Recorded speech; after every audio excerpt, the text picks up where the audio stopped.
otro día hablando con mi prometido, estábamos tocando un poco algunos temas de esas cosas que hablas cuando quieres un futuro con una persona y hablamos el tema de los hijos y nos dimos cuenta de que debido a nuestras circunstancias de salud, ya que él sufrió de asma de pequeño y yo sufro de otras tantas situaciones en cuanto a alergias de comida, era un poco eh, cruel traer a la vida a un ser humano que tuviera todas estas afecciones juntas, o al menos que tuviera posibilidades de sufrirlas.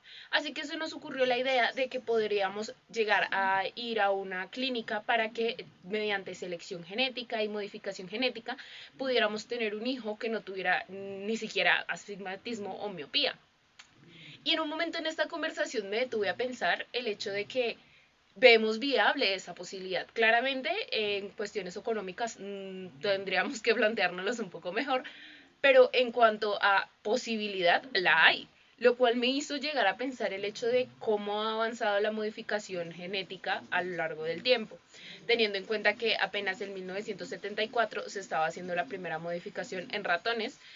Claro, mucho antes estábamos haciendo modificaciones y selecciones en cuanto a frutas, plantas, animales, por ejemplo, los perros domésticos. En los 80 apenas tuvimos lo de que sería como modificación a un microbio para que deshiciera el aceite. Actualmente, claro, existe la insulina, existen agentes coagulantes que son hechos mediante esta modificación genética y creación genética. Cuando apenas en 1994 salió el primer tomate modificado genéticamente para que no se pudriera tan rápido como los tomates naturales de la época.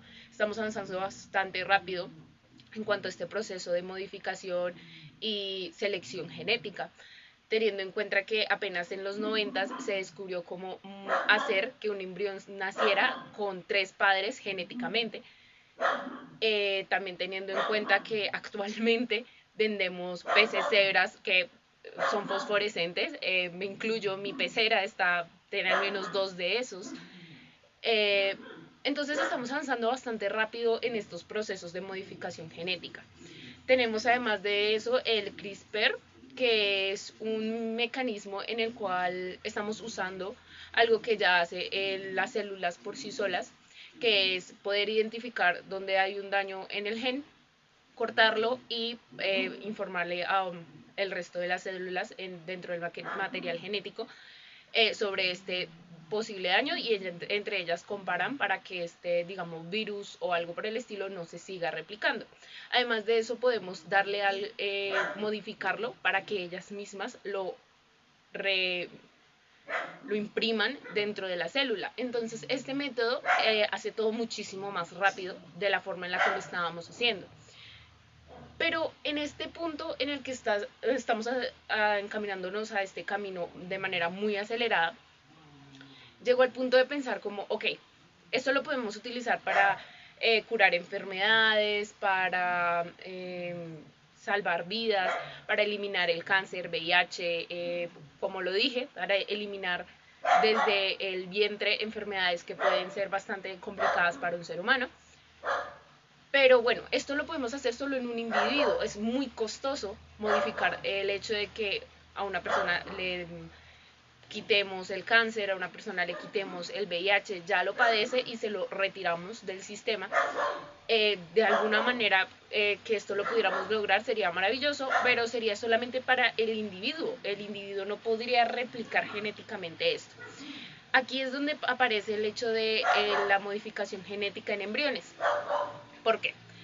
Si estamos modificando embriones para que sea un poquito más alto, un poquito más castaño, que me gusta más tu nariz, que me gustan más tus labios, que no quiero que tenga esto, que más bien quiero que sea un poquito así. Entonces, si estamos modificando genéticamente a los embriones para cosas como estas, que son, para decirlo de ciencia cierta, muy superficiales, también los estamos mejorando genéticamente. Lo que hace que en un futuro, cuando esto sea muchísimo más asequible, porque aceptémoslo, en su momento cuando modificábamos genéticamente frutas, plantas, animales, lo veían como una aberración, eso no tiene alma, eso nos va a causar enfermedades, alergias, etcétera. Actualmente no tendríamos muchos de los alimentos, mascotas, plantas que tenemos en la actualidad si no fuera por eso. Entonces, actualmente todo el mundo lo utiliza. No tendríamos maíz si no fuera por eso. No tendríamos poder tener tanto tiempo tomate, cebolla, mango en la nevera si no fuera por eso. Entonces actualmente todo el mundo lo usa, aunque en su momento era muy choqueante. Lo mismo considero yo que va a suceder con la modificación en embriones. ¿Qué pasa? Si estamos modificando embriones para hacerlos mejores a nuestro parecer, cuando dos personas modificadas genéticamente para hacer lo mejor que pues se pudo hacer en su momento, van a crear otra persona que técnicamente tendría estos genes compartidos, lo que implica que a la larga vamos a ser unos superhumanos o metahumanos gracias a la modificación genética. Aquí es donde surge, digamos, una duda un poco agria, ya que tendríamos el hecho de que estos seres humanos creados por medio de modificación genética y su revuelto entre ellos, serían superiores a los humanos solamente naturales, hechos pues naturalmente. Entonces tenemos el detalle de que llegaríamos a excluir a los seres humanos que no son genéticamente modificados. Además de esto, obviamente todo el mundo lo empezaría a usar.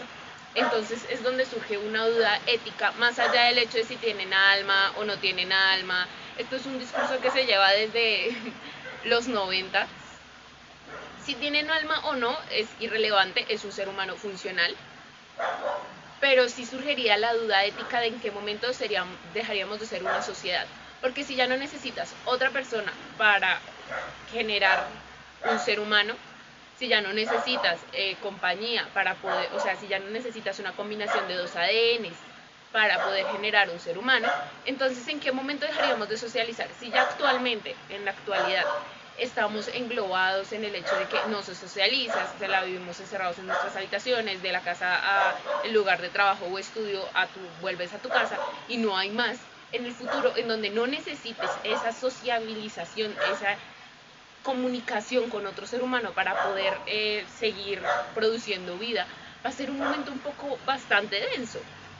Entonces sí habría que mirar un poco esa cuestión. También el hecho de que se está viendo el hecho de que si puedes modificar genéticamente un ser humano, puedes modificar genéticamente este mismo ser humano para que envejezca más lento, para que tenga más estándar de vida. Llegar a los 100 años ya no va a ser algo imposible. Actualmente no lo es. ¿Qué nos dice que lo va a hacer en 200 años? ¿Esto qué hace? Además del hecho de, claro, alarga tu tiempo, pasar con tus seres queridos, poder estar más tiempo en familia. Si es que todavía queremos pasar tiempo en familia en el futuro, tendríamos el problema de la sobrepoblación. Entonces se habla de cómo vamos a modificarnos genéticamente para adaptarnos a otros ecosistemas o para adaptarnos incluso a otros planetas, pero ¿por qué no se está ahondando más en el hecho de que se debería de buscar esta modificación genética para, para permear el daño climático del medio ambiente, etcétera? O sea, tratar de buscarle un freno a todo lo que está pasando. En vez de eso estamos simplemente tratando de expandirnos más.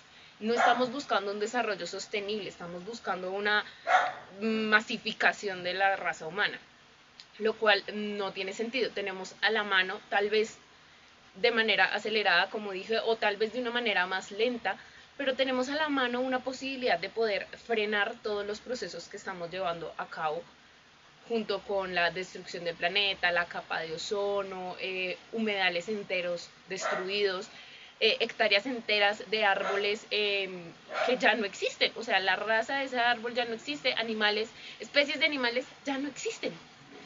Podríamos utilizar estas herramientas que tenemos para hacer eso, y en vez de eso estamos planteándonos, bueno, cuando se nos acabe esto que tenemos, vamos a modificarnos para adaptarnos a otra situación, y cuando se nos acabe esa situación, ese planeta, ese ecosistema, vamos a modificarnos para adaptarnos a la siguiente, lo cual no me parece que tenga sentido. Además de esto, imaginen el mundo de posibilidades que tendríamos con el hecho de que tendríamos superhumanos, super soldados y superguerras. O sea, si ya de por sí se utilizan armas nucleares, ¿qué nos dice que no podríamos modificar humanos para hacerlos inmunes a esas armas nucleares? El ser humano tal vez sería inmune a las armas nucleares, pero el ecosistema no. Lo que hace que eso sea solo una línea de degradación. No todo es malo, lo que digo. Se pueden revertir enfermedades, se pueden prevenir enfermedades. Personas que no veían posibilidad de poder tener hijos, la pueden tener al alcance de sus manos, tal vez en un futuro bastante cercano. Tres personas podrían juntarse para poder tener un solo ser con sus tres materiales genéticos. Podríamos tener un mundo de posibilidades. Y claro, eso es maravilloso. El hecho de poder alargar la vida de un ser querido hasta 200 años se ve como algo pues que sí se desea lograr. Pero tendríamos que plantearnos un poco mejor cómo vamos a implementar este proceso, cómo se va a implementar esto. Y claro, no es una solución de frenar todos los avances o investigaciones de modificación o selección genética. Es más bien regularlo mediante normas y darle prioridad a las cosas que realmente son prioridad.